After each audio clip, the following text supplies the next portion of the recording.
አንጎል በስራ ላይ አእምሮ ነው። አእምሮም ስራውን በአራት ዋነኛ የአንጎል ሞገዶች ይገለጻል። ቤት፣ አልፍ፣ ጤትና ድልት እንላቸዋለን። አብዛኛው የሰው አንጎል ሞገድ መገኛ ቤት ነው። ታዲያ እዚህ ውስጥ ሆኖ አዲስ እውነታን መፍጠር ሆነ የተፈጠረውንም በምልአት ለመለማመድ ያስቸግራል። ምክንያቱም በቀጣይነት ምን ሊፈጠር ይችላል በሚል ምልከታ ውስጥ ከውጥረት ማምለጫ የአንጎል የስራ ሂደት ስለሆነ። አእምሮም ሁለት መሪዎች አሉት፣ ንቁ አእምሮና ህቡ አእምሮ። ንቃተ አእምሮ ከ10 ከመቶ በላይ የሚሆነው እውነታችንን የሚመራ ነው። ህቡ አእምሮ ደግሞ ከ90 ከመቶ በላይ የሚሆነው የእውነታ ማዕፀን ህቡ አእምሮ ነው። እዚህ ውስጥ የተረገዘ እውነታ ሁሉ ጠጣር ሆኖ በሶስተኛው ልኬት ይገለጣል። ታዲያ እዚህ ውስጥ መረጃ እንዴት እንደሚከማች መገንዘብ ህይወታችንን ያላቀ ያደርገዋል።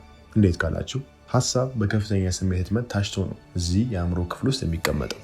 ይህም ወደ መርሃ ግብር ያድግና አንድ ሰው ባለው መርሃ ግብር ልክ ነው እውነታውን እየመራ እየተመለከተ እየተረጎመ የሚንቀሳቀሰው። ስለዚህ ያልተፈለገ መርሃ ግብር ካለ እሾህን በሾህ ነውና የሆነ ሀሳብ በስሜት ታሽቶ ወደ ውስጥ እንደገባ ሁሉ አዲስ ተፈላጊን ሀሳብን በስሜት ታሽቶ ወደ ውስጥ እንዲገባ ማድረግ ነው። ይህንን ከአንጎል ሞገዶች ጋር ብናያይዘው ከቤት ወርደን አልፍና ጤት ውስጥ በምንገባበት ሰዓት ላይ ወይም ደግሞ ሰውነታችን ተዝናንቶ በሚሆንበት ሰዓት ላይ ተፈላጊ እውነታ በአእምሮ ላይ መሳል በስሜትም እንዲታተም ማድረግ ነው። ይህም አዲስ መርሃ ግብርን መጫን ተብሎ ይገለጻል።